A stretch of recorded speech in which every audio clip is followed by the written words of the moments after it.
Havia um pedido para eu fechar o áudio.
Boa tarde a todos.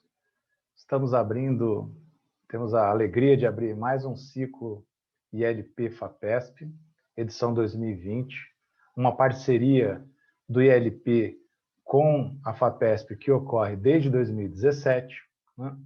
O ILP é um instituto que existe desde 2001, ele é vinculado à Assembleia Legislativa do Estado de São Paulo e tem como principal função fazer justamente esse diálogo com a sociedade, né? Além de estudos e pesquisas, e atuar na capacitação de seus próprios servidores. Nessa parte do diálogo com a sociedade, ficamos muito felizes em ter a FAPESP como uma parceira, promovendo a ciência e promovendo a divulgação científica no âmbito do Estado de São Paulo, e agora, nesse formato online, até para outros estados do país, né?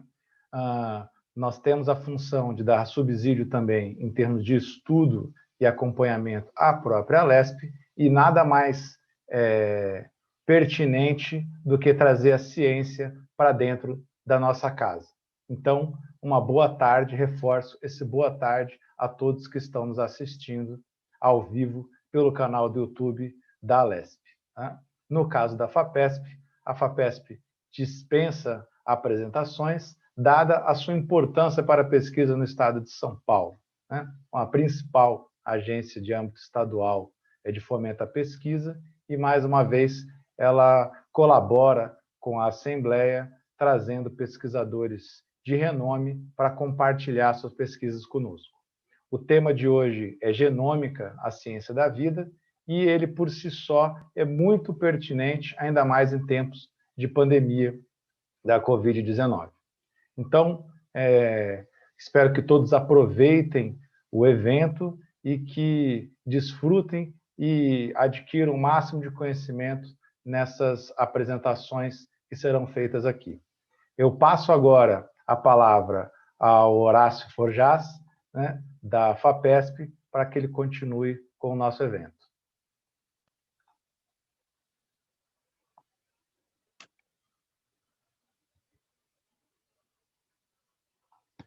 Boa tarde a todos. Gostaria de dar início a este evento saudando o Stanley Plácido Rosa da Silva, coordenador acadêmico do Instituto do Legislativo Paulista, ILP, nosso parceiro na realização do ciclo de palestras ILP-FAPESP. Gostaria de saudar nossos ilustres palestrantes, a professora Esther Sabino, professora associada do Departamento de Moléstias Infecciosas da Faculdade de Medicina da USP, professora Maiana Zatz, professora titular de Genética do Instituto de Biociências da USP, o professor Rodrigo Calado, professor associado do Departamento de Clínica Médica da Faculdade de Medicina de Ribeirão Preto, da Universidade de São Paulo. Gostaria de saudar o público participante, da ordem de 250 inscritos, que se mantém dentro dos padrões do ciclo ILP-FAPESP, altamente qualificado e diversificado, a despeito do longo hiato determinado pela pandemia. Este evento marca a retomada do ciclo ILP-FAPESP, dedicado ao tema genômica em conexão com a pandemia Covid-19. O último evento foi realizado em dezembro de 2019, dedicado a novas tecnologias do coração. Neste momento, eu passarei a apresentação de um vídeo institucional FAPESP, e na sequência deste vídeo assumirá a condução do evento Carina Toledo, gerente adjunta de comunicação da FAPESP e jornalista especializada em ciência.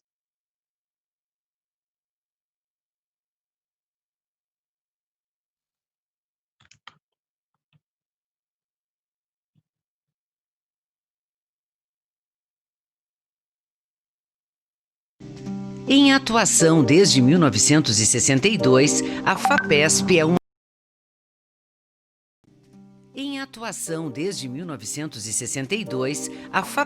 é uma das principais agências públicas de fomento à pesquisa científica do país.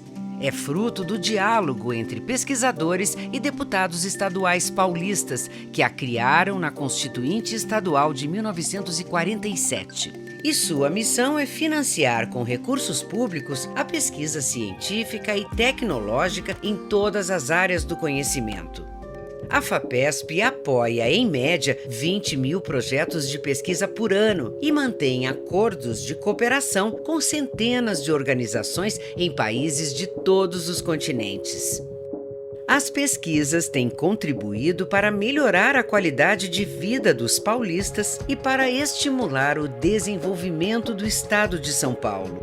2 dias depois de confirmado o primeiro caso de Covid no país, pesquisadores da USP e da Universidade Oxford concluíram o sequenciamento do genoma do SARS-CoV-2. Foi o primeiro passo para que São Paulo assumisse a liderança das pesquisas sobre a pandemia no Brasil.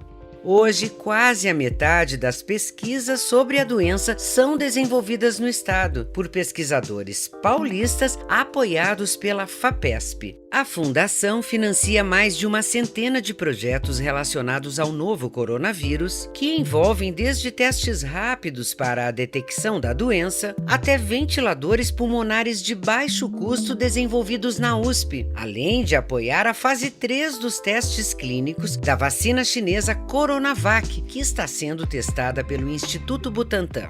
Recrutados pelo Hospital das Clínicas, mais de 17 mil voluntários participam da última etapa de testes da vacina contra a dengue, desenvolvida também pelo Instituto Butantan. Os pesquisadores da Unicamp descobriram que bactérias presentes na flora intestinal provocam resposta inflamatória em uma região do cérebro e estudam uma maneira de estimular o surgimento de novos neurônios que controlam o apetite. Um estudo apoiado pela FAPESP estima que cada R$1 de recursos públicos investido em pesquisa na agricultura gera um retorno de R$10 a R$12 para a economia do estado de São Paulo. Os esforços de pesquisa realizados nos últimos 20 anos em São Paulo no combate ao amarelinho resultaram em uma redução de 43% em 2008 para 3% em 2017 do número de plantas contaminadas. Investimentos nas últimas 4 décadas em pesquisas, com importante participação do programa FAPESP de bioenergia, o Bioen, fizeram do Brasil o maior produtor mundial de etanol, biocombustível produzido a partir da cana-de-açúcar. 98% dos idosos não conseguem atravessar a rua no tempo dos semáforos. A constatação foi feita por um estudo da Faculdade de Saúde Pública da USP e levou a Companhia de Engenharia de Tráfego a aumentar em 20% o tempo de travessia. Com mais de 20 anos, o programa Pesquisa Inovativa em Pequenas Empresas dá suporte a empreendedores que querem transformar conhecimento em novos produtos ou serviços. Cadeirantes com grandes restrições de locomoção já podem controlar suas cadeiras de rodas motorizadas com movimentos da cabeça, da face ou até mesmo da íris. Um pequeno sensor está revolucionando o atendimento a pacientes neurocríticos e que precisam medir a pressão intracraniana sem a necessidade de procedimentos invasivos no interior do cérebro. Ao utilizar tecnologia de realidade virtual, uma empresa recriou os dinossauros que habitaram o Brasil há milhões de anos e que hoje podem ser vistos na exposição Dinos do Brasil. Estes são apenas alguns exemplos da ciência e da tecnologia produzidas no estado de São Paulo, que tornam a FAPESP reconhecida como uma das principais agências de fomento à pesquisa científica e tecnológica do Brasil.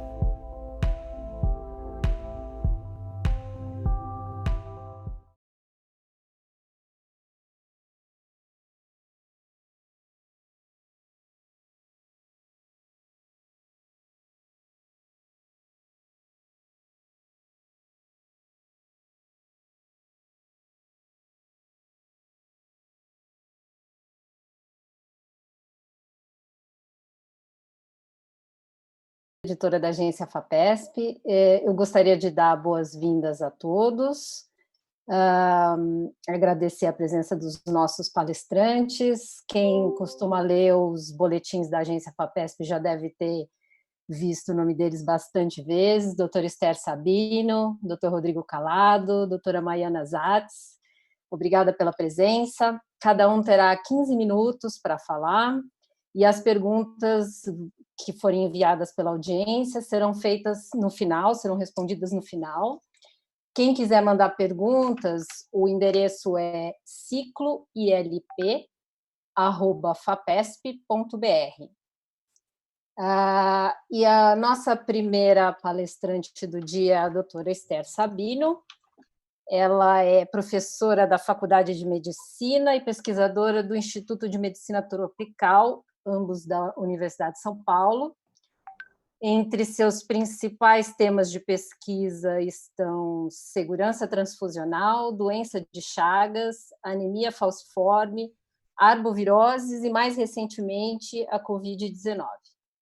Os estudos recentes sobre o genoma do novo coronavírus têm sido conduzidos no âmbito do Centro Brasil-Reino Unido para Descoberta, Diagnóstico, Genômica e Epidemiologia de Arbovírus, que é um projeto temático coordenado pela professora Esther em parceria com um grupo de pesquisa da Universidade de Oxford. Então, eu chamo para contar mais detalhes sobre essas pesquisas a doutora Esther. Obrigada pelo convite. É um prazer, então, apresentar para vocês o trabalho que a gente está fazendo no nosso grupo. Mas eu acho que é importante também mostrar o caminho que a gente faz para chegar numa pesquisa e como esse sequenciamento do coronavírus pode ser feito num curto prazo de tempo. E, na verdade, isso começa um tempo, pesquisa é uma coisa que demora para você chegar. E se eu dissesse, quando começou essa sequência, quando a gente começou a formar o grupo, eu diria que o estudo começa em 2012, quando a gente tenta entender qual o risco de transmissão de dengue por transfusão sanguínea. Esse foi um estudo grande, feito com o apoio do Instituto Nacional da Saúde nos Estados Unidos, e nós coletamos, junto com a FAPESP, nós coletamos em torno de 40 mil amostras em 2 regiões de doadores de sangue de 2 hemocentros onde a epidemia de dengue 4 estava acontecendo.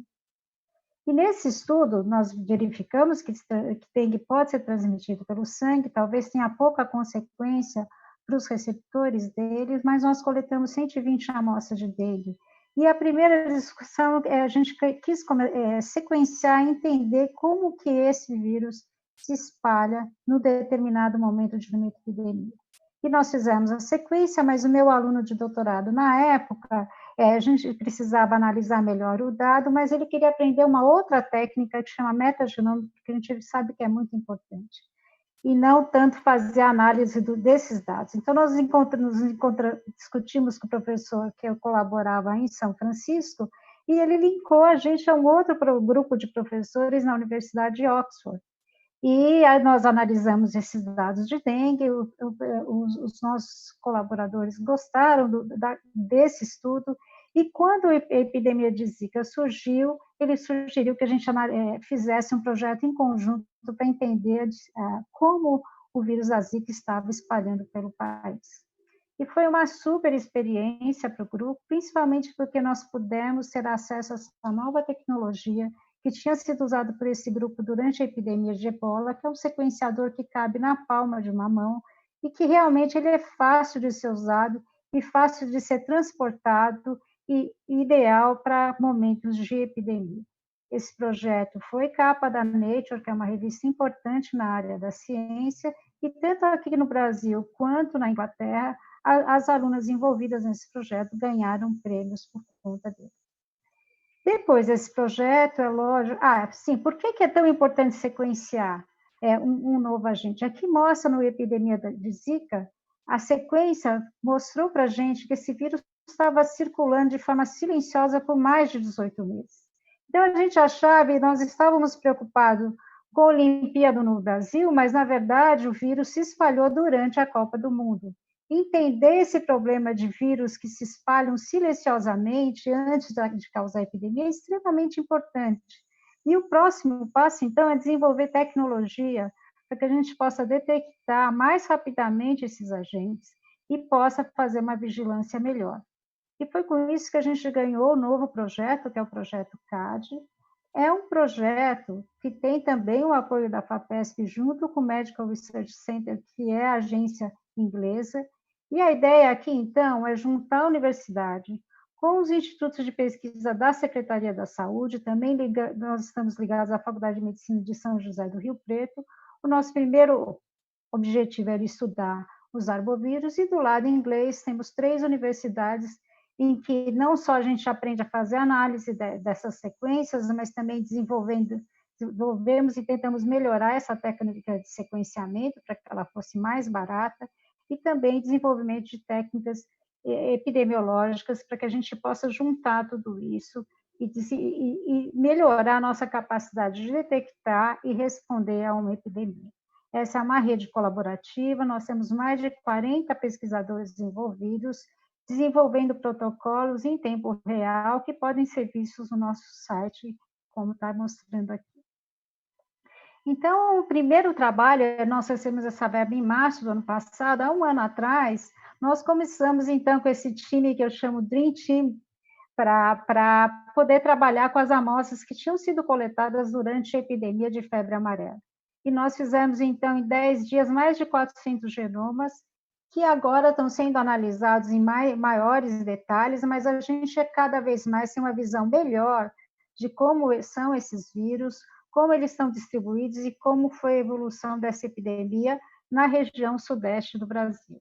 Esse foi um estudo em conjunto, não só com a Universidade de São Paulo, os institutos de pesquisa, o Instituto Adolfo Lutz, a SUSEM, como também a Fiocruz e a Universidade Federal de Minas Gerais, todos em conjunto tentando analisar esses dados. Também é importante a gente ter uma ideia melhor. Será que o vírus da febre amarela vai permanecer na nossa floresta? Será que existe perigo para as pessoas que fazem ecoturismo? São Paulo está no meio da Mata Atlântica. Qual é o risco das pessoas se infectarem por esse agente daqui para frente? E será que existem outros vírus nos mosquitos? Então, nós temos coletado, junto com a SUSEM, mosquitos nessas regiões para tentar avaliar e fazer técnicas de detecção dos vários possíveis agentes, não só a febre amarela, em amostras de diferentes florestas daqui no estado de São Paulo. Outra coisa, então, que também é importante é seguir entender melhor o vírus da dengue. O vírus da dengue, ele causa, cada caso notificado, o custo de cada caso notificado é quase $400. Então, numa epidemia com 1 milhão de casos, você pode dizer que o Brasil perde, entre pessoas que não trabalham, no gasto hospitalar, quase $500 bilhão no momento de uma epidemia. E desenvolver cartografias de alta resolução é uma forma da gente compreender melhor como esse vírus espalha. Então, esse aqui, só mostrando, é um aluno da Escola Politécnica que desenvolveu mapas, e nós estamos tentando melhorar cada vez mais, que seriam importantes para que pudéssemos detectar hotspots, avaliar as intervenções da Secretaria e desenvolver ferramentas que auxiliassem a priorização das ações para o controle da dengue. Tudo isso terminou, então, no ano passado, em dezembro, quando estava tudo começando na China, a gente nem imaginava, nós tivemos um curso aqui, com mais de 40 estudantes de 15 países, para melhorar e discutir essas tecnologias e trocar ideias de como fazer a epidemiologia genômica desses vírus. E é interessante que muitas dessas pessoas que estiveram aqui no Instituto de Medicina Tropical são pessoas que são chaves agora no controle da Covid a nível mundial. Então, quando chegou janeiro, na verdade, eu acho importante, a gente nem estava ainda pensando no Covid, aconteceu um outro exemplo de como é importante para que a gente esteja preparado para a resposta ao novo vírus. Será que se o coronavírus tivesse começado no nosso mercado aqui em São Paulo, nós teríamos tido a capacidade de detectar rapidamente esse agente? Como seria se, ao invés de Wuhan, tivesse acontecido aqui? Então, esse foi um exemplo de algo que aconteceu em janeiro, quando na China estava preocupada em buscar e responder a epidemia. Nós aqui tivemos o nosso caso, foi um paciente que morreu com suspeita de febre amarela, mas o teste dele era negativo, então ele teve uma febre hemorrágica, mas o diagnóstico mostrava que não era uma febre amarela, não era febre amarela.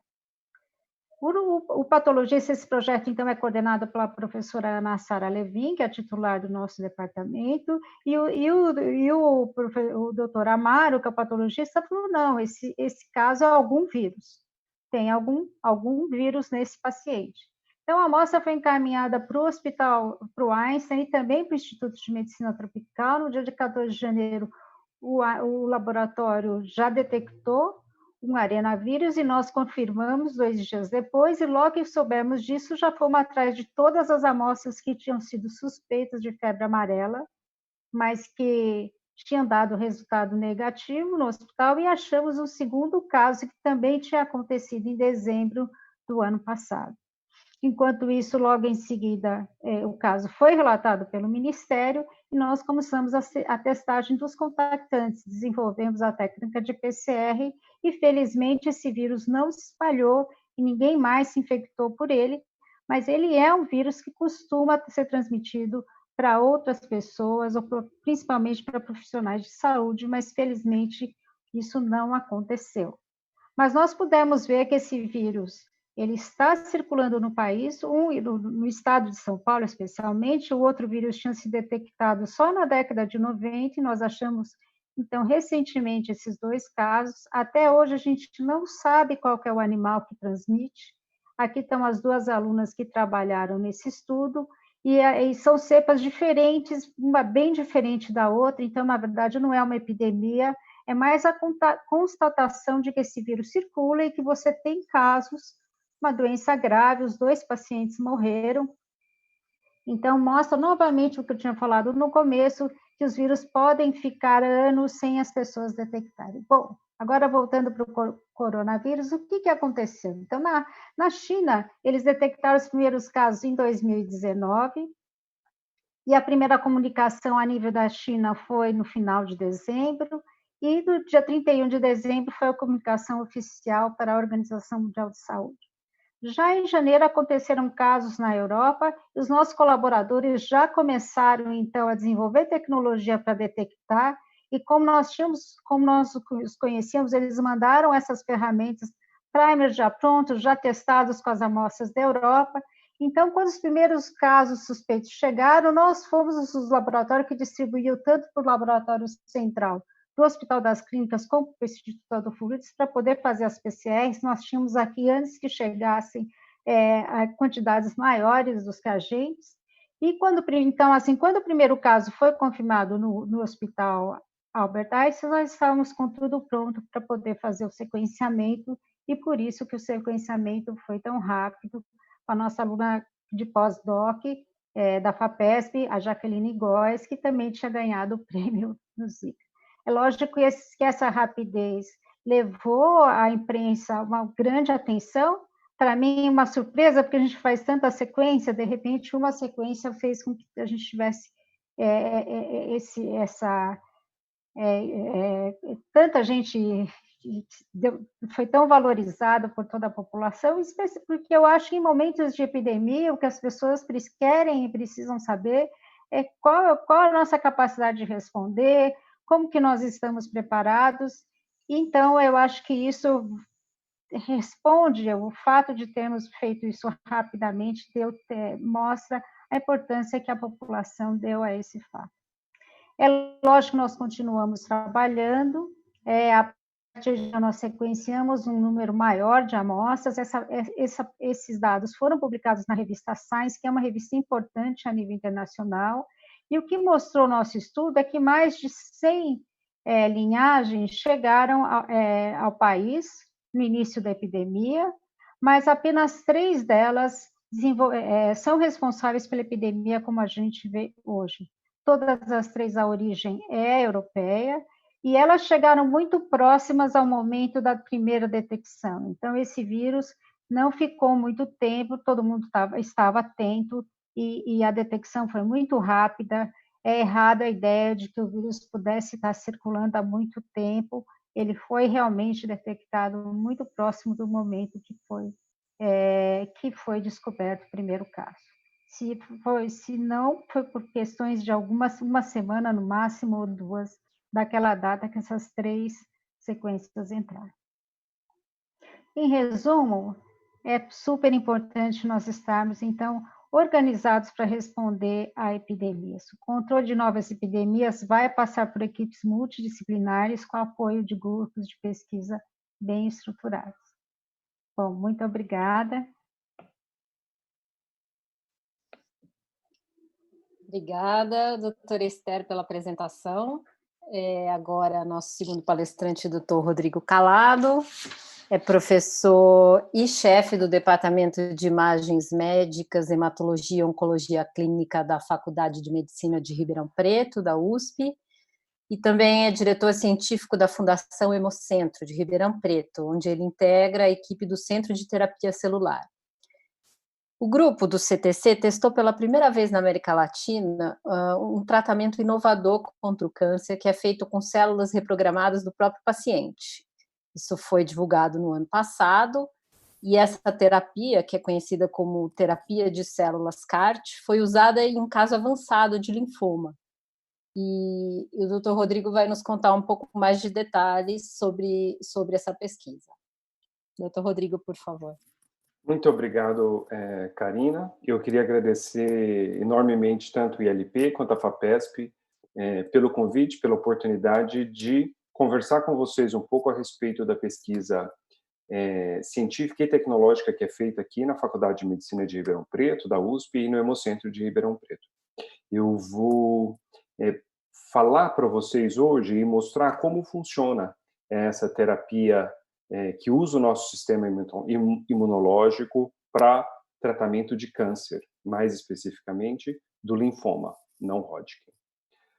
Vários tipos de cânceres, hoje, na maioria, felizmente, nós conseguimos fazer um tratamento eficiente com o uso tanto da quimioterapia quanto da radioterapia e de cirurgias. Mais recentemente, nos últimos 10 anos, nós conseguimos desenvolver alguns tratamentos específicos que são chamados de tratamentos-alvo ou inteligentes, porque eles, por meio da pesquisa científica, nós conseguimos descobrir quais são as alterações genéticas que conduzem e dirigem a célula do câncer, e nós desenvolvemos medicações que tratam ou que inibem especificamente aquela alteração genética que existe exclusivamente na célula do câncer. Por isso que elas são chamadas de tratamentos inteligentes, porque eles não têm efeito sobre os outros tecidos, sobre as outras células, ou esse efeito é bastante diminuído em relação à quimioterapia convencional, ou terapia-alvo, porque elas têm como alvo específico o tratamento da célula neoplásica, a célula do tumor ou do câncer. Uma outra modalidade de tratamento que surgiu muito recentemente é a imunoterapia, que consiste em utilizar as células do sistema imunológico do paciente, mais especificamente os linfócitos, para reconhecer as células do câncer e matar as células do câncer no nosso organismo. E uma das formas de utilizar esse tratamento e ensinar as células do câncer, as células do sistema imune, a tratar as células do câncer, é fazendo alterações genéticas nos nossos linfócitos para que eles consigam matar as células do câncer de uma forma bastante eficaz. O segredo por trás dos linfócitos da terapia com células CAR-T vem de uma junção das formas como funcionam os nossos linfócitos. Nós temos principalmente 2 tipos de linfócitos, os linfócitos T de tatu e os linfócitos B de bola. Os linfócitos B de bola são aqueles linfócitos que produzem os anticorpos, que reconhecem uma série de antígenos, moléculas no nosso anticorpo, e esses anticorpos eles matam diretamente o alvo contra os quais eles reconhecem. Um exemplo clássico são essas diversas viroses, as quais a professora Esther referenciou anteriormente. O próprio SARS-CoV-2, ele induz a produção de anticorpos no nosso organismo, e isso é feito por meio da ativação dos linfócitos B. Por outro lado, os linfócitos T, eles reconhecem células com antígenos ou moléculas específicas, e eles matam as células que possuem esses antígenos específicos. Normalmente, os linfócitos T no nosso organismo, eles são capazes de reconhecer uma boa parte das células cancerosas e matarem essas células cancerosas. Mas os linfócitos T precisam de uma molécula chamada MHC para reconhecer esses antígenos na célula cancerosa. O que o câncer faz para poder desviar a atenção dos linfócitos T, ou se esconder dos linfócitos T, é não expressar mais essa molécula chamada MHC, e assim ele fica invisível para o nosso sistema imune, para os linfócitos. Por outro lado, esses antígenos do câncer, eles podem ser reconhecidos diretamente pelo anticorpo. Então, a modificação genética que pode ser feita é juntar as propriedades de matar células do linfócito T, mas fazendo com que eles tenham anticorpos na sua superfície corporal. Então, o que nós fazemos basicamente é coletar o sangue de um indivíduo que tem câncer, nós separamos os linfócitos T, ou as células T, e modificamos geneticamente esses linfócitos T para que eles apresentem uma molécula que tem uma parte do anticorpo na superfície e um anticorpo que reconhece uma proteína específica da célula do câncer. Então, em laboratório, você faz isso dentro de uma condição estéril, multiplica esses linfócitos numa quantidade bastante elevada, e quando você tem um número sadio e bastante elevado de linfócitos T que foram modificados geneticamente, que eles reconhecem as células do câncer, você injeta essas células de volta para o paciente, no intuito, então, que essas células elas vão cair na corrente sanguínea e vão encontrar a célula cancerosa que expressa aquele determinada molécula, aquele determinado antígeno, e matar diretamente essas células do câncer. Então, nós lançamos mão de um mecanismo muito eficiente do organismo, que são que é o nosso sistema imune, os linfócitos do nosso sistema imune, para matar de forma muito efetiva, exclusivamente, as células do câncer. Então, o que nós fizemos aqui no âmbito do Centro de Terapia Celular, que é um centro de excelência em pesquisa, inovação e difusão da FAPESP, foi desenvolver uma plataforma brasileira de desenvolvimento dessa tecnologia, para que nós não fiquemos, primeiro, dependentes de tecnologia externa, e segundo, que nós possamos desenvolver terapias, imunoterapias como essa dos CAR-T-cells, para cânceres que sejam mais prevalentes no Brasil e que sejam de maior interesse da nossa população. Então, isso envolve tanto uma parte que envolve seres humanos, que é a aférese para a coleta do sangue e dos linfócitos do paciente, a seleção desses linfócitos em laboratório, a modificação genética desses linfócitos, que é uma parte extremamente complexa e sofisticada no laboratório, que envolve a produção de vírus contendo essas sequências genéticas diferentes e que eles infectam esses linfócitos para poder fazer a alteração genética das células. Uma vez que esses linfócitos são modificados, você precisa expandir de forma sadia esses linfócitos no laboratório 10, 50, 100 vezes e verificar a qualidade desses linfócitos antes de infundi-los de volta para o paciente com câncer. Do outro lado, nós precisamos desenvolver plataformas em laboratório para saber a qualidade desses linfócitos T, desses linfócitos CAR-T, para saber o quão eficientes eles são para matar a célula do câncer e de usá-los para diferentes tipos de cânceres. Então, na nossa plataforma, nós desenvolvemos para o linfoma não-Hodgkin, que é um tipo de linfoma de células B, que nós utilizamos uma linhagem de células humanas, que é essa RAGE, que é de um determinado tipo de linfoma, e esses linfócitos que são colhidos dos pacientes, eles são então modificados geneticamente e nós transplantamos em camundongos tanto essas células RAGE, que são as células do câncer, quanto depois nós injetamos posteriormente as células do paciente modificadas geneticamente, CAR-T, para ver a eficiência desses linfócitos CAR-T em matar as células tumorais. Então, esse é um passo muito importante antes de ser utilizado em pacientes na clínica médica para se confirmar a sua eficiência, assim como a segurança do uso dessas células em humanos. Foi então que, no ano passado, nós, depois de todas essas etapas de desenvolvimento, de identificação, de expansão de células, e todos os testes em camundongos foram feitos, nós conseguimos tratar o primeiro paciente no Brasil e na América Latina que sofria de um linfoma não-Hodgkin avançado.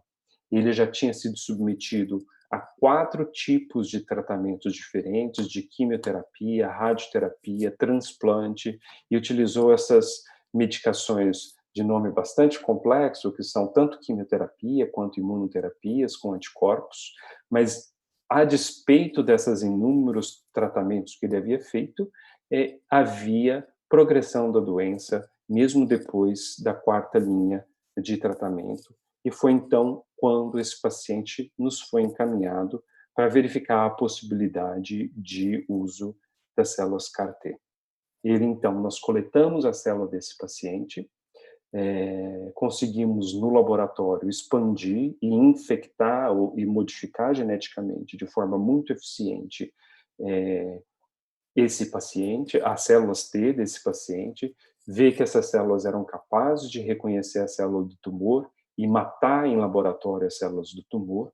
E esse foi o PET-CT feito do paciente antes do tratamento com o CAR-T-cell. Para vocês terem uma ideia, esses aqui são os braços do paciente, o braço direito, o braço esquerdo, esse aqui é o cérebro do paciente, então aqui é o tronco, as costelas, o abdômen e as coxas do paciente. e cada um desses pontinhos pretos, perdão, que nós vemos aqui, em especial aqui na axila, mas também aqui, são manchas que informam a presença do linfoma. A gente tem, principalmente aqui no tórax, vocês podem ver que existem várias lesões, mas aqui também na medula óssea, nas pernas, nas coxas, existe presença do linfoma em bastante quantidade. Esse paciente, então, foi submetido ao tratamento, ele precisou ficar internado por uma semana na UTI por conta da inflamação que a infusão dessas células provoca, mas 30 dias depois, o que nós podemos ver foi uma redução muito grande, quase praticamente completa, exceto, se não me engano, por essa lesão aqui, um desaparecimento quase completo do tumor. O que sobra aqui, essa mancha preta mais extensa é a bexiga do paciente, que está cheia do contraste, que nos permite ver as lesões, assim como algumas manchas pretas aqui, que na verdade são o intestino e que também eles acabam se contrastando, mas não são do tumor em si. Então isso mostra que não só clinicamente esse paciente havia melhorado muito e havia uma redução muito grande visível, já 30 dias depois da primeira infusão das células, das lesões ou do que a gente conseguia ver do linfoma não Hodgkin desse paciente. Por outro lado, nós conseguimos monitorar até o dia 30 a presença das células CAR no sangue, na coleta de sangue do paciente, vendo que elas estavam presentes ainda. Infelizmente, na véspera de completar 3 meses, o paciente teve um acidente doméstico e faleceu com uma hemorragia intracraniana, que não era relacionada ao tratamento em si ou ao câncer que esse paciente teve.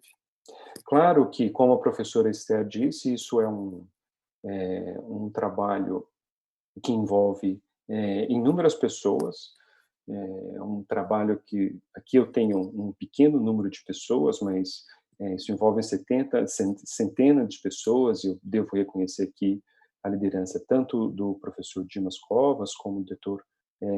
Renato Cunha no desenvolvimento desse projeto aqui em Ribeirão Preto, mas essencialmente a terapia celular, o que nós conseguimos demonstrar é que existe a viabilidade, nós temos aqui no estado de São Paulo a tecnologia para desenvolver terapias celulares de ponta para o tratamento do câncer, que existem em pouquíssimos países no mundo.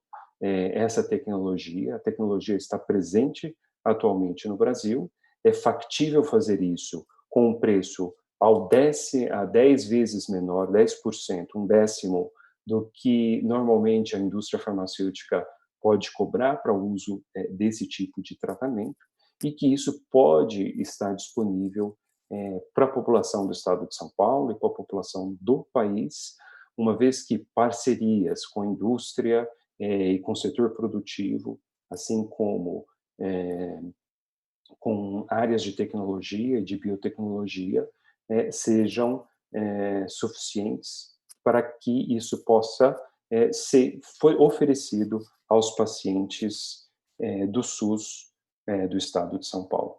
Mais uma vez, eu gostaria imensamente de agradecer o ILP e a FAPESP pela oportunidade e devolvo a palavra, então, à Karina. Obrigada, doutor Rodrigo. Agora, a nossa terceira palestrante é a professora Maiana Zatz, do Instituto de Biociências da USP, onde ela dirige o Centro de Pesquisa sobre o Genoma Humano e Células-Tronco.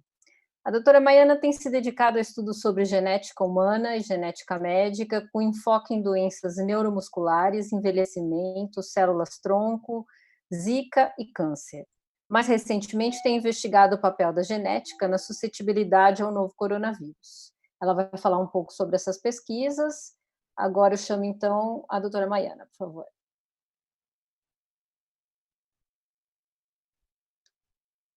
Estão vendo a minha tela? Sim, perfeito. Então, primeiro eu queria agradecer muito a Karina, queria agradecer ao ELP, a FAPESP e a todos os ouvintes, né, que estão nos ouvindo agora nesse momento.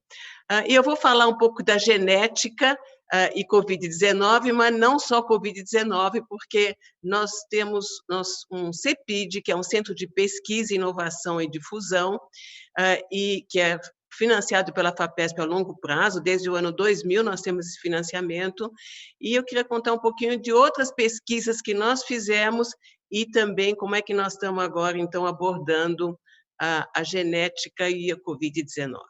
Então, nós já estudamos mais de 100 mil famílias com doenças genéticas no nosso centro. E sempre a nossa filosofia tem sido uma estrada de mão dupla. Então, os pacientes gerando novas pesquisas e novas pesquisas ajudando os pacientes. O que a gente pesquisa, então, hoje no Centro de Genoma Humano e Células-Tronco? Então, nós temos muitas pesquisas com testes genéticos, xenotransplantes, bioengenharia de tecidos, edição de genes e terapia gênica. Nós temos um projeto com envelhecimento saudável e identificação de genes e variantes protetoras, e eu vou falar mais a respeito agora em relação ao Covid-19. Então, o xenotransplante, nós temos vários colaboradores que a gente acredita que possa ser o futuro dos transplantes. E como é que é esse xenotransplante? Nós sabemos que os suínos têm os órgãos mais semelhantes aos humanos, mas se a gente transplantar um órgão de um suíno numa pessoa, ela teria uma rejeição aguda. E agora nós conseguimos, com as novas tecnologias de edição de genes, editar os genes dos suínos para evitar rejeição quando transplantados em humanos. E isso já foi mostrado com transplante de coração de suínos para macacos com muito sucesso. Opa, desculpa. O que aconteceu aqui? Professora, a senhora tirou sua apresentação do ar. É só voltar a projetar, desculpa. Ela vai. Bom, outro projeto é bioengenharia de tecidos, aqui também temos um exemplo. Isso aqui é um fígado de rato, onde a gente tirou todas as células, ficou só um arcabouço, e ele foi recelularizado com células iPS humanas, tá? E isso pode ser feito também com impressora 3D. Então, como é que poderia ser no futuro essa bioengenharia de órgãos? Imagine um fígado, a gente tira todas as células do fígado, fica só o arcabouço, tá? E ele pode, então, ser recelularizado com células hepáticas derivadas de iPS. O que são essas células iPS? Hoje a gente consegue...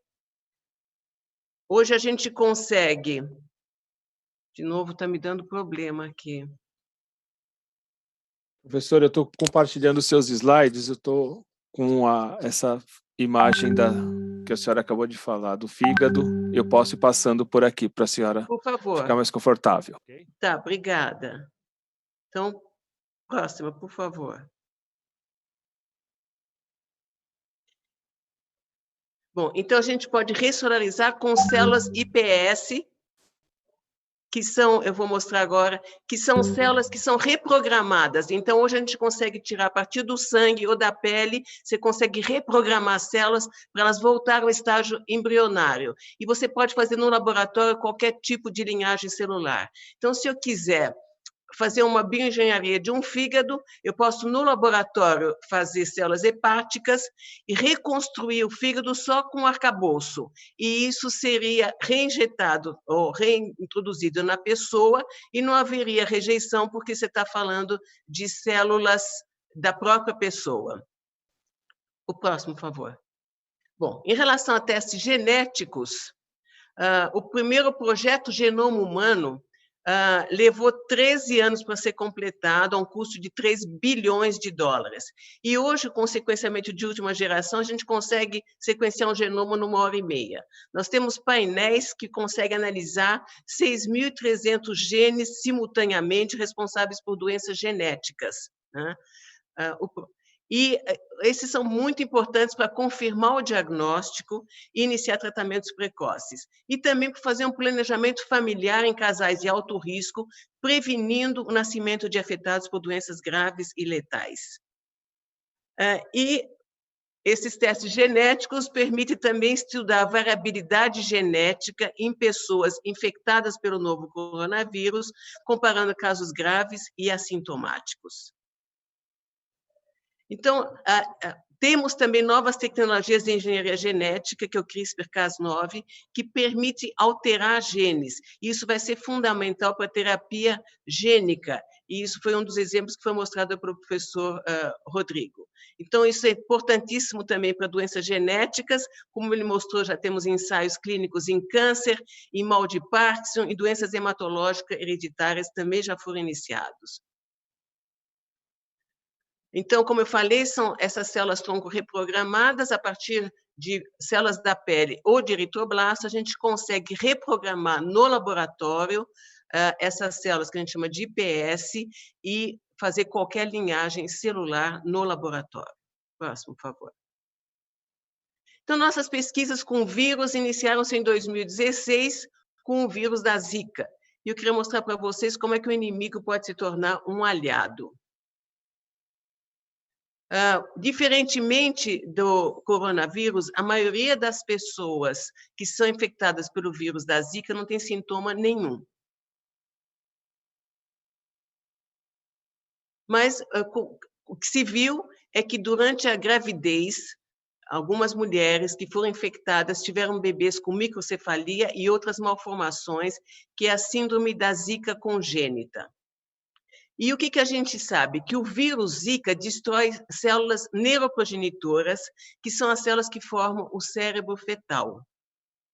Bom, e aí a questão que nós quisemos responder, será que o vírus também destrói tumores cerebrais, que a gente sabe que são ricos em essas células neuroprogenitoras? Então, para responder essa questão, o que nós observamos? Primeiro, nós fizemos ensaios no laboratório, e o que nós observamos quando nós infectamos tumores humanos do sistema nervoso central com o vírus da Zika? Nós vimos que houve uma diminuição significante dos tumores e aumento da destruição. E aí o próximo passo foi injetar esses tumores cerebrais em camundongos. E depois nós infectamos os camundongos com o vírus da Zika. Então, o que nós tínhamos? 3 grupos. Um grupo que só tinha tumor, outro grupo que só tinha Zika, e o terceiro grupo tinha o tumor, e nós injetamos nesse grupo o vírus da Zika. E o que nós observamos? Houve uma redução do tumor, ou remissão completa, em 21 de 29 animais, em 8 animais houve uma remissão completa, sumiram tanto os tumores como as metástases.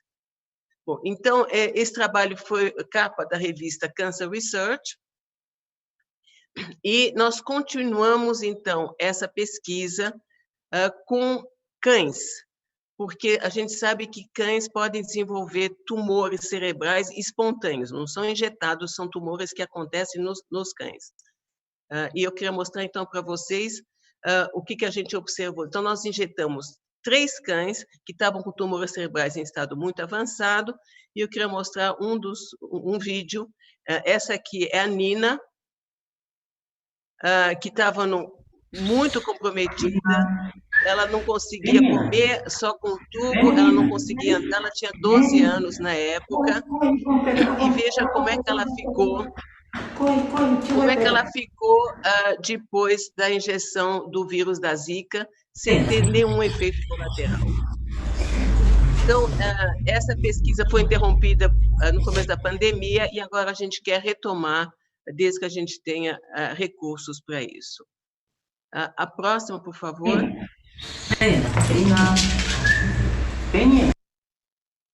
Bom, e agora eu vou falar das nossas pesquisas com o novo coronavírus. Primeiro, nós desenvolvemos um teste rápido de detecção na saliva, e que vou mostrar como é que é esse teste.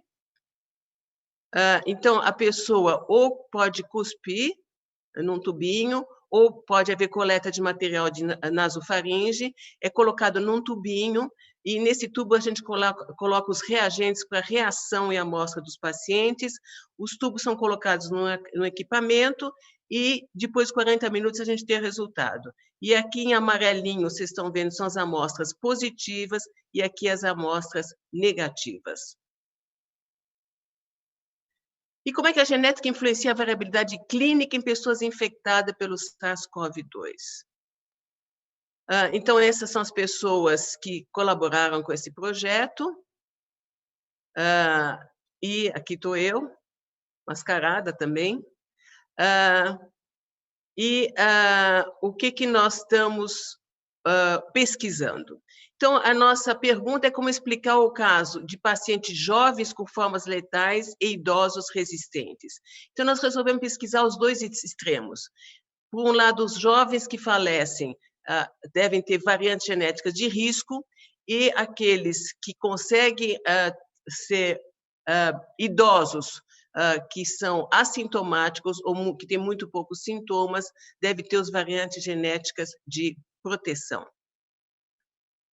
Bom, então, o primeiro caso que me chamou a atenção, inclusive são nossos vizinhos, ele teve uma forma grave de Covid-19, ficou 2 semanas muito mal, e a esposa, que cuidou dele durante essas 2 semanas, não teve absolutamente nada. E quando ela foi fazer o teste da sorologia, o teste foi negativo. Então, me chamou a atenção e nós começamos, então, a procurar ver se tinha outros casos de casais ou pessoas discordantes vivendo na mesma casa, expostos ao mesmo vírus. Então, esse foi um outro exemplo. Esse senhor Antônio, com 72 anos, ele foi infectado e ficou 2 semanas na UTI, e o resto da família dele, inclusive a esposa e a mãe, com mais de 98 anos, não tiveram absolutamente nada. Então, a questão que a gente quer responder é qual é o mecanismo imunológico que confere proteção e qual a frequência de pessoas assintomáticas e resistentes na população. Então, para recrutar voluntários, nós tivemos muito apoio da mídia, de amigos, de redes sociais. Nós temos um e-mail onde as pessoas podem escrever.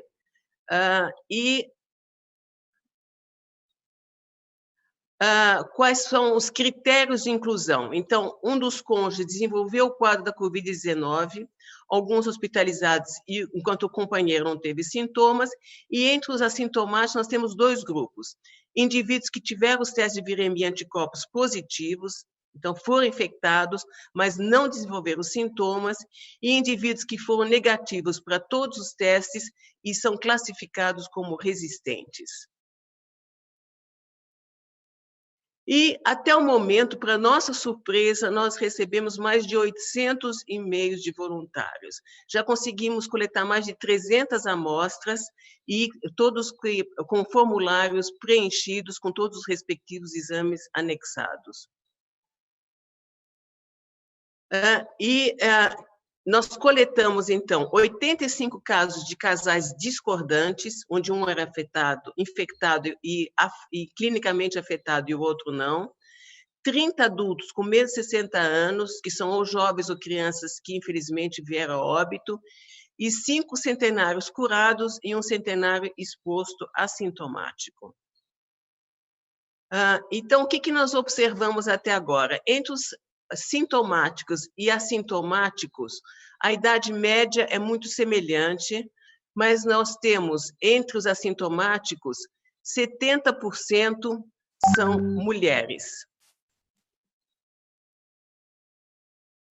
E outro dado interessante, que entre 78 desses que fizeram sorologia em laboratórios de primeira linha, 74 eram IgG negativos, então com a sorologia negativa.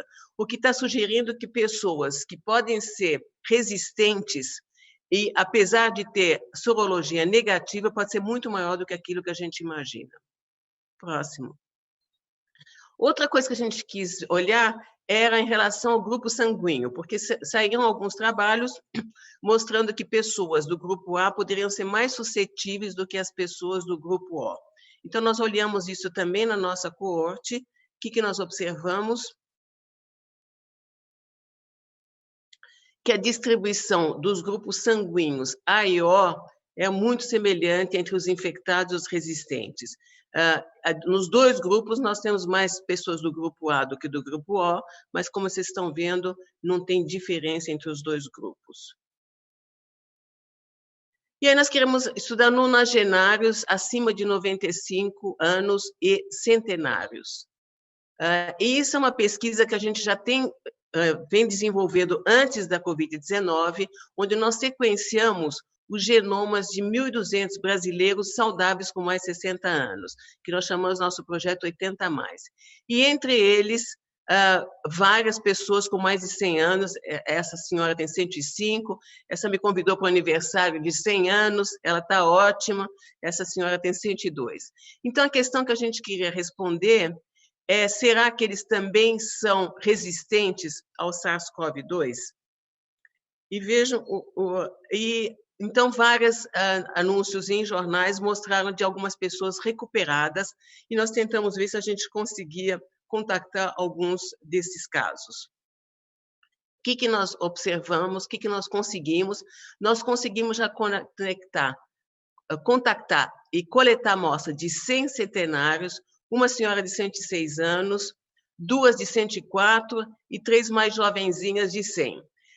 E é interessante que, nesse caso, essa senhora de 100 anos, que mora numa casa de repouso, 16 idosos tiveram os testes positivos e não tiveram sintoma nenhum. O próximo, por favor. Bom, essa senhora vale a pena contar, ela tem 104 anos, ela vive com a filha e com a neta, e é a filha que trouxe o vírus para casa porque ela trabalha num centro de saúde. Bom, a filha teve todos os sintomas da Covid-19 e ela teve um dia só de um pouquinho de febre. Mas quando a gente olha a história clínica dessa senhora, ela diz que em 67 ela retirou o rim direito, ela fez cirurgia de bexiga, de esôfago. Em 2005 ela iniciou hemodiálise, em 2014 interrompeu a hemodiálise e hoje diz que ela só toma vitaminas. E ela deu um baile no coronavírus, né? Então a gente imagina que ela deve ter genes muito fortes de resistência. E aí nós quisemos também estudar gêmeos igualmente expostos. Por que isso? Porque quando a gente tem uma característica que é só ambiental, os gêmeos monozigóticos têm que ser muito semelhantes aos dizigóticos, a gente chama de que eles são concordantes.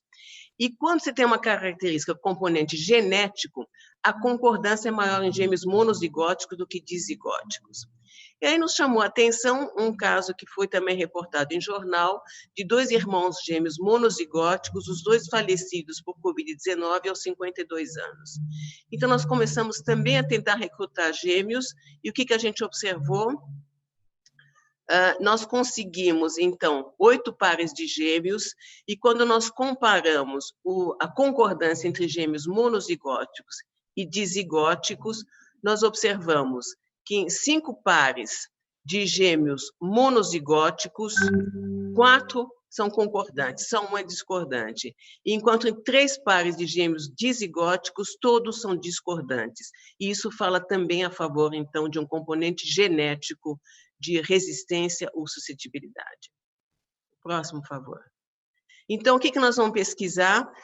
Os pacientes jovens falecidos, nós vamos estudar, a partir de amostras de pele, a gente vai conseguir extrair o DNA e fazer o estudo genômico. E nas outras coortes, nós vamos estudar também... Pode ser o próximo, por favor? Dados clínicos, sequenciamento genômico, resposta imunológica, e em alguns casos nós vamos fazer uma diferenciação também em várias linhagens celulares. E o que nós vamos fazer com essas linhagens celulares? Nós vamos fazer estudos funcionais, tá? Então, principalmente de centenários curados, assintomáticos, nós vamos gerar, então, várias linhagens celulares dessas pessoas no laboratório, e depois nós vamos, então, infectar essas linhagens com o coronavírus e ver como é que ele se comporta nessas linhagens. Por que essas pessoas, então, são resistentes? Será que o vírus não penetra na célula? Será que ele ativa alguns genes e inativa outros? Então, tudo isso vai nos dar as respostas muito importantes com esses experimentos. Então, eu queria agradecer novamente todos os colaboradores desse projeto, agradecer a FAPESP, e acho que tem um último slide. Então, a FAPESP tem nos dado todo o suporte para todas essas pesquisas, todo o nosso grupo do Centro do Genoma, e eu queria agradecer muitíssimo a todos os voluntários. E eu vou parar por aí, e estamos abertos para perguntas. Muito obrigada. Obrigada, doutora Maiana. Agora eu queria pedir, então, para nossos 3 palestrantes abrirem microfone e câmera. A gente vai dar início à sessão de perguntas. Eu vou começar aqui com uma pergunta que veio da audiência. Ivo Arnhold, professor da Faculdade de Medicina da USP, mandou uma pergunta para a doutora Esther. Ele pergunta sobre circulação de cepas diferentes de coronavírus, se diferentes cepas, imagino que sejam os coronavírus endêmicos que ele esteja falando. Se isso poderia conferir imunidade cruzada ao SARS-CoV-2 e diminuir o número de indivíduos suscetíveis. Então, essa é uma das hipóteses. Tem alguns estudos sendo feitos no Brasil com os coronavírus. É uma área que precisa ser mais avaliada, tem poucos pesquisadores nessa área e realmente precisa ser expandida para a gente entender melhor o impacto desses outros vírus. Mas sim, uma das hipóteses é que, parcialmente, eles poderiam dar algum tipo de proteção. Uhum.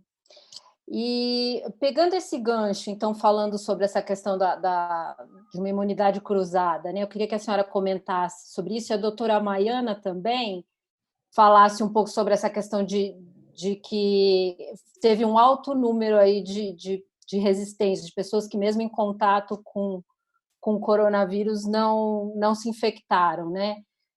Como é que vocês avaliam essa discussão que está tendo em torno da imunidade coletiva, sobre ela ser maior ou menor do que aquelas primeiras previsões?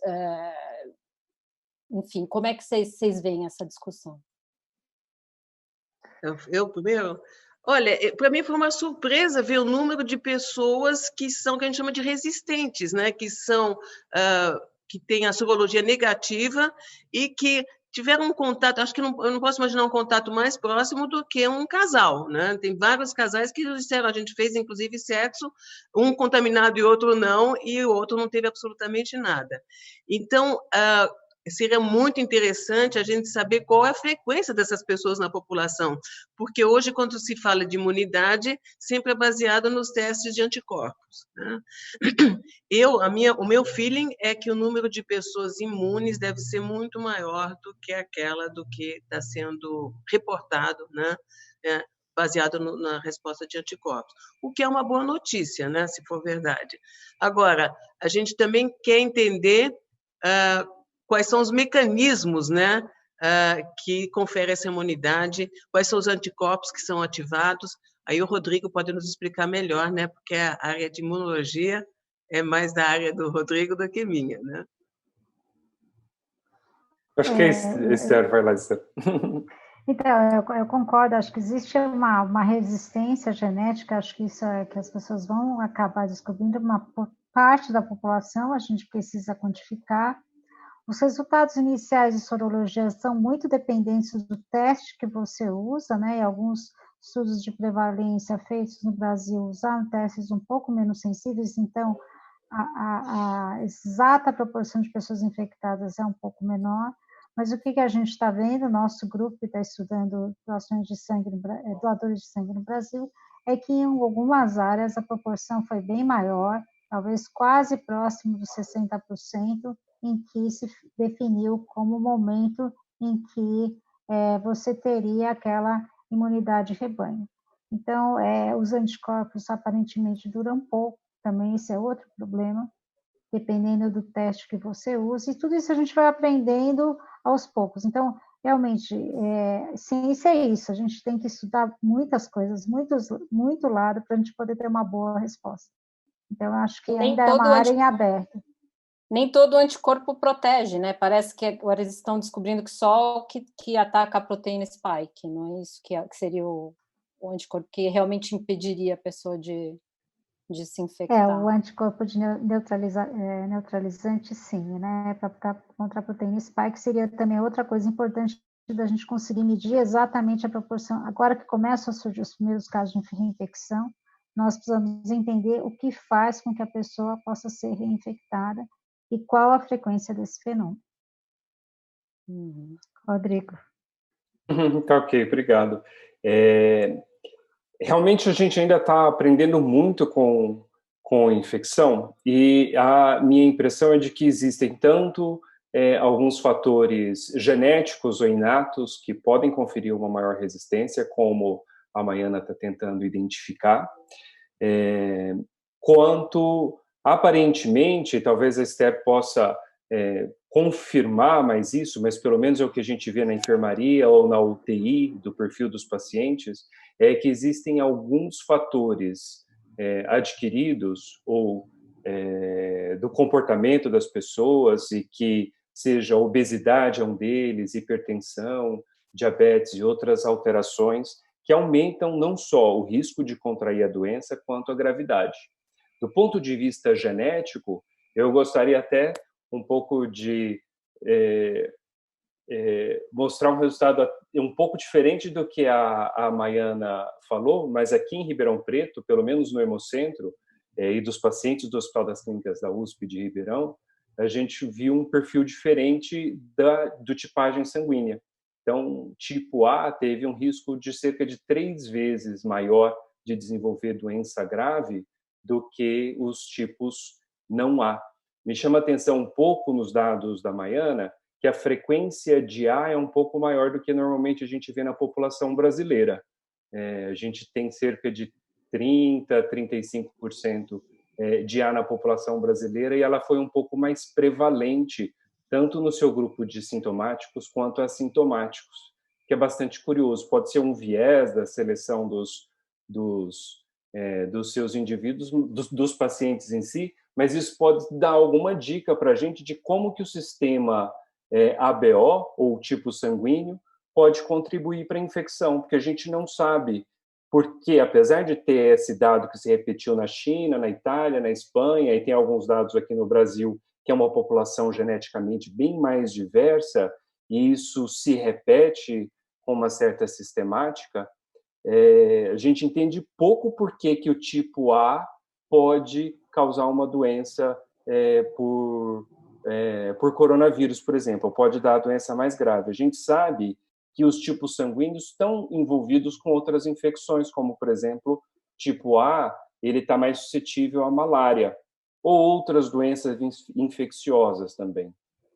Mas a gente entende pouco porque isso poderia estar relacionado, por exemplo, com a Covid-19. Em relação especificamente aos fatores imunológicos, existe evidência hoje de que os próprios linfócitos T e a imunidade celular participe dessa resposta, mas eu acho que isso ainda, a gente está começando a entender esse processo, como a própria Esther comentou da imunidade cruzada e outros mecanismos que possam facilitar essa resposta imune, ou mesmo essa resistência à infecção, que aparentemente ela está aí, mas que a gente ainda entende muito pouco de como que isso se dá. Obrigada. Tem uma outra pergunta da audiência, doutor Rodrigo, sobre as células CAR-T. É o Irineu Bianchini Júnior, da Universidade Federal de São Carlos. Ele pergunta se é adequado esse tipo de tratamento para tricoleucemia, leucemia de células pilosas em pacientes residuais, depois de tratamento com quimioterapia. Aí eu queria aproveitar e pedir para o senhor falar um pouco sobre quais tipos de câncer que poderia ser usado esse tipo de tratamento. Inclusive tumores sólidos também dá, ou só... Em princípio, poderia ser utilizado para tricoleucemia, que é uma leucemia de células B. Entretanto, Irineu, sua pergunta é importante porque a tricoleucemia, ela é talvez a leucemia mais curável que a gente tem, com quimioterapia convencional. Então, o paciente trata com 2-CDA, que é essa quimioterapia, e praticamente 99,9% dos pacientes respondem bem, e mesmo aqueles que têm doença residual, como você está comentando, Irineu, eles respondem bem a um segundo ou um terceiro ciclo de quimioterapia bastante eficientemente. Uma outra possibilidade é o uso de inibidores de BRAF, porque praticamente todos os pacientes com tricoleucemia, eles possuem uma mutação no gene BRAF, que é a V600Z, então muda de valina, muda o aminoácido, e você tem inibidores específicos dessa proteína, do BRAF, que pode ser eficiente no tratamento da tricoleucemia. Em princípio, essa terapia podia ser utilizada, mas o que nós temos de arsenal hoje é muito eficiente para a tricoleucemia, não justificaria algo tão complexo assim. Hoje, nós temos, respondendo à segunda parte da sua pergunta, Karina, hoje os tratamentos com CAR-T-cell, eles estão mais voltados para as neoplasias hematológicas do sangue, por duas razões principais. Primeiro, que dentro da oncologia, os hematologistas estão mais acostumados à terapia celular. Segundo, que a identificação de antígenos que sejam específicos para o tumor, o tumor só, e não com de outros tipos de tecidos, é mais difícil de se identificar isso para outros tumores sólidos do que nas leucemias, linfomas e mielomas. Hoje existe disponível no mundo a terapia com CAR-T-cell, tanto de uma forma mais ampla, tanto para os linfomas, quanto as leucemias B, quanto para os mielomas, que são os neoplasias hematológicas mais comuns. Nós temos trabalhado em parceria isso na fase pré-clínica em laboratório ainda, com pesquisadores do Japão, para identificar antígenos e desenvolver esse tipo de terapia para alguns tipos de sarcoma. O problema que acontece, isso aconteceu para tumores de células renais e tumor de pulmão, é que você identifica e produz as células CAR-T contra um determinado antígeno do câncer, seja, por exemplo, o câncer de pulmão, mas acontece que aquele antígeno que você reconhece, ele é expresso em pequena quantidade em outro tecido, por exemplo, no fígado ou na árvore da vesícula biliar. E aí, essas células podem reconhecer não só a neoplasia, como algum outro tecido importante, mais normal, e causar um efeito adverso, um efeito secundário muito grave. Então, esse é um problema. Um outro tipo de neoplasia que tem dados já bastante sólidos é em glioblastoma, que principalmente glioblastomas são tumores do sistema nervoso central, especialmente para crianças, que você tem antígenos específicos que não são expressos por outras células e que têm resultados bastante promissores. Uhum. Então, eu queria só lembrar o e-mail para quem quiser mandar pergunta, ainda dá tempo. O endereço é cicloilp@fapesp.br. E pegando o gancho nesse assunto do câncer de cérebro, doutora Maiana, podia contar um pouco mais sobre essa pesquisa com o Zika para tratamento do câncer? Que tipo de câncer de sistema nervoso central poderia ser tratado? E, continuando a pesquisa com cães, qual seria o próximo passo para conseguir chegar no ensaio clínico? Então, o ensaio com os cães foi realmente muito promissor.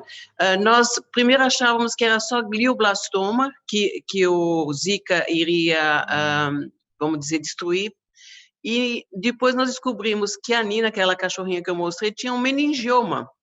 E, assim mesmo, ela teve uma recuperação fantástica, o que mostra que o vírus não só ele tem essa capacidade de destruir as células cancerosas, e principalmente as células neuroprogenitoras, como ele pode ativar o sistema imunológico, né? E aí o sistema imunológico vê os vírus lá e diz, tem alguma coisa lá que eu preciso destruir, né? Então, o que a gente quer agora é testar mais cães, né? E esses cães, como eu falei, a gente não pode escolher porque são cães que têm tumores espontâneos, né? E tem diferentes raças, diferentes tamanhos, diferentes. Normalmente, quando eles chegam até a gente, eles têm tumores muito avançados, né? Porque o cachorrinho, coitado, não se queixa de dor de cabeça, né? Ele já está muito avançado, mas assim mesmo nós tivemos resultados muito interessantes. E nós estamos também testando in vitro, né? Isso no laboratório, o comportamento do vírus da Zika em diferentes tipos de tumores humanos. Né? Isso a gente está fazendo uma colaboração com o Instituto de Câncer, eles nos trazem, a gente faz linhagens de tumores e infecta com o vírus da Zika. E o que é muito animador é porque o que a gente sabe é que, com exceção de mulheres grávidas, o vírus da Zika, as pessoas que são infectadas pelo vírus da Zika ficam praticamente assintomáticas, a grande maioria, diferentemente do coronavírus, né? Então, depois que nós publicamos esse trabalho nos cães, nós recebemos um número enorme de e-mails de pessoas, de pacientes, pedindo para a gente injetar o vírus da Zika nessas pessoas, porque não tinha outra alternativa, né? A gente sabe que esses tumores são extremamente graves, principalmente os infantis, são geralmente letais, e os tratamentos alternativos trazem sequelas muito importantes. Então, nós estamos muito animados com esse projeto, a gente quer continuar, a gente quer expandir, porque eu acho que seria uma resposta muito rápida, partindo de uma pesquisa básica para uma aplicação terapêutica. Né? E mostrando, né, Esther, que nem todos os vírus são maldosos, né? A gente pode usar o vírus para o bem. E, aliás, se usa os adenovírus associados para terapia gênica também, né? Então, é importante estudar cada vírus e ver qual é o potencial dele, né? Eu acho que também essa questão das pesquisas irem de uma linha, como muda o assunto e como você pode chegar a outros caminhos que você não imagina no começo. Acho que isso é uma coisa muito fértil da pesquisa. E é por isso a importância de investir na pesquisa básica, né? Porque quando nós começamos o projeto, a nossa pergunta é por que só alguns bebês nascem com microcefalia e outros não? Né? E a partir daí nós geramos linhagens no laboratório de células neuroprogenitoras de bebês infectados e não bebês afetados e não afetados, e aí a gente conseguiu ver então o comportamento do vírus nessas linhagens, né? E a partir daí é que veio a ideia de testar em tumores, né? Então, o investimento em ciência não é uma coisa que a gente tem o retorno de um dia para o outro, né? Mas pesquisa básica é extremamente importante para ter uma resposta mais a longo prazo, né?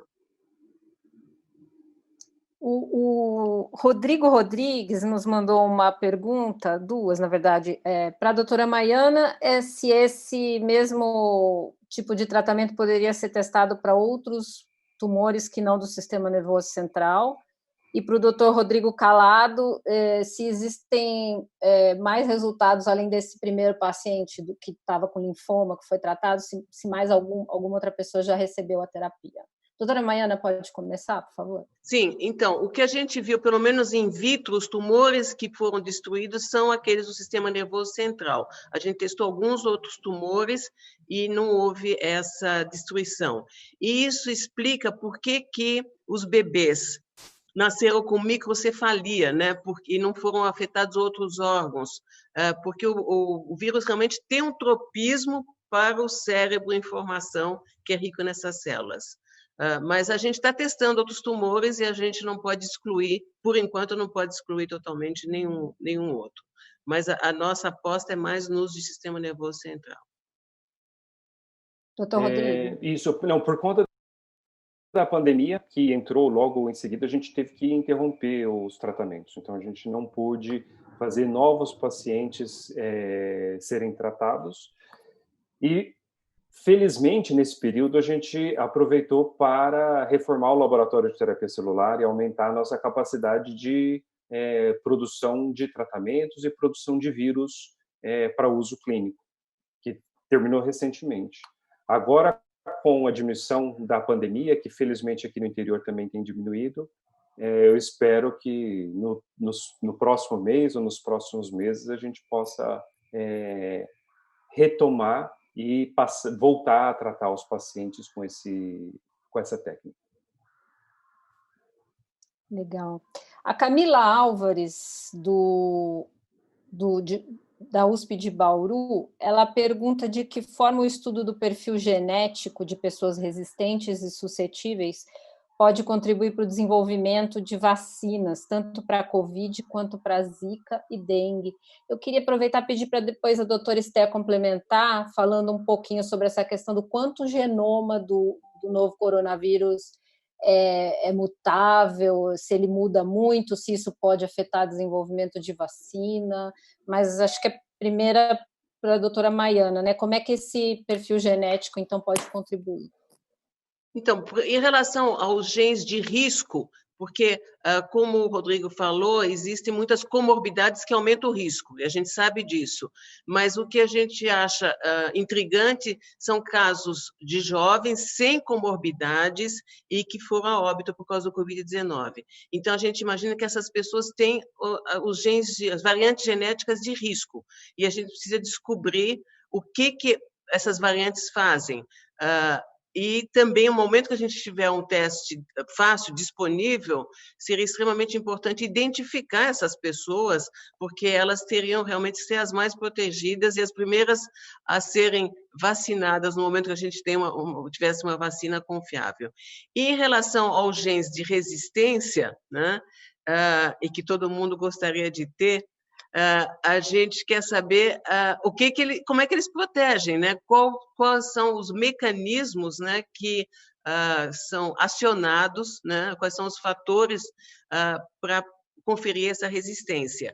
E no momento que a gente descobrir isso, a gente pode dizer, bom, o que esses genes fazem, né? Quais são as proteínas que são codificadas por esses genes, e aí, a partir daí, a gente pode ter novas terapias, novos tratamentos, porque aí também eu acho que não é só resistência ao Covid-19, mas a gente está vendo isso em centenários, né? Pessoas que passam dos 100 anos e estão muito bem, né? E eu digo sempre que eles aguentam qualquer desaforo do ambiente, até um novo coronavírus, né? Quando começaram a surgir os primeiros centenários resistentes, as pessoas me perguntavam como é que você explica que um centenário é resistente? Eu digo exatamente porque ele é centenário, né? Então, a gente quer descobrir quais são os mecanismos, né, que essas pessoas têm, porque todo mundo quer chegar lá, né? Passar do 100 com qualidade de vida. Doutora Esther? Em relação ao vírus, é um vírus que muta pouco. O primeiro vírus tinha só 3 mutações que diferenciava do vírus do primeiro descrito na China. São 30 mil pares de base, então as mutações são bem poucas. Provavelmente vai ter pouca influência na vacina a questão das mutações virais.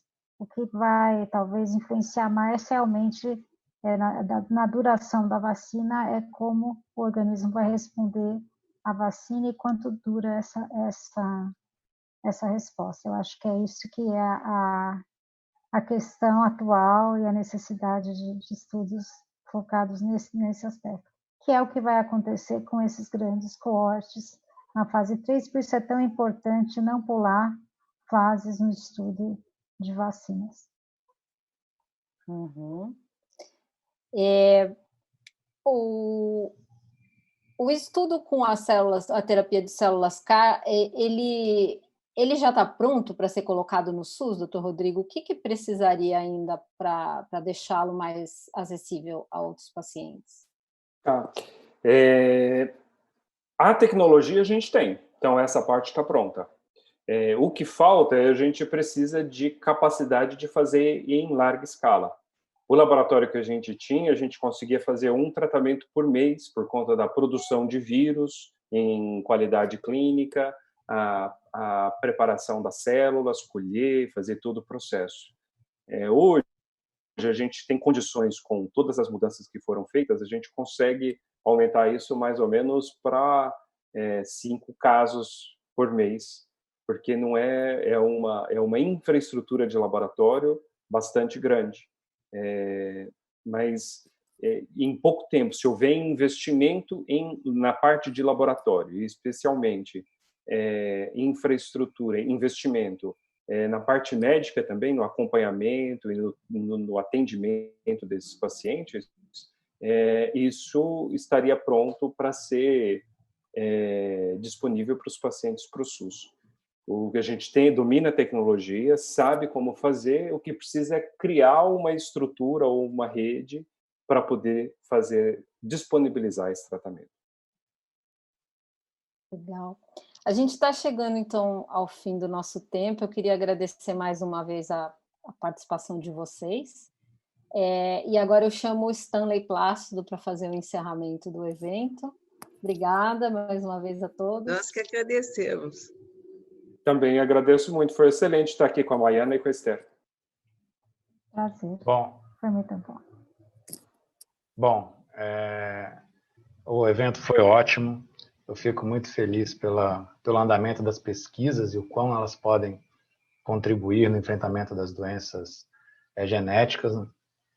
Esse evento, como eu mencionei no início, ocorre desde 2017, esse ciclo ILP-FAPESP. Ele ocorria, geralmente quem faz a abertura é o nosso diretor-presidente, Vinícius Schurgelis, e ele não pôde estar aqui, já que estamos falando de genômica, ciência da vida, porque acabou de nascer o filho dele, o segundo filho dele, Joaquim, e é por isso que ele não está conosco. Agradeço aos palestrantes, a Esther Sabino, da Faculdade de Medicina da USP, ao Rodrigo Calado, da Faculdade de Ribeirão Preto, e a Maiana Zatz, do Instituto de Biociências da USP. Agradeço que o mais importante do evento também é a audiência, então agradeço àqueles que se inscreveram e àqueles que simplesmente acompanharam direto pelo canal do YouTube, a todo o evento, desde o início às 3 até esse momento.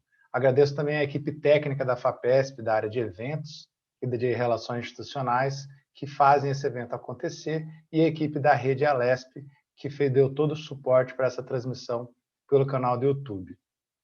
E, para encerrar também, agradeço a Karina Toledo pela excelente mediação que ela realizou aqui.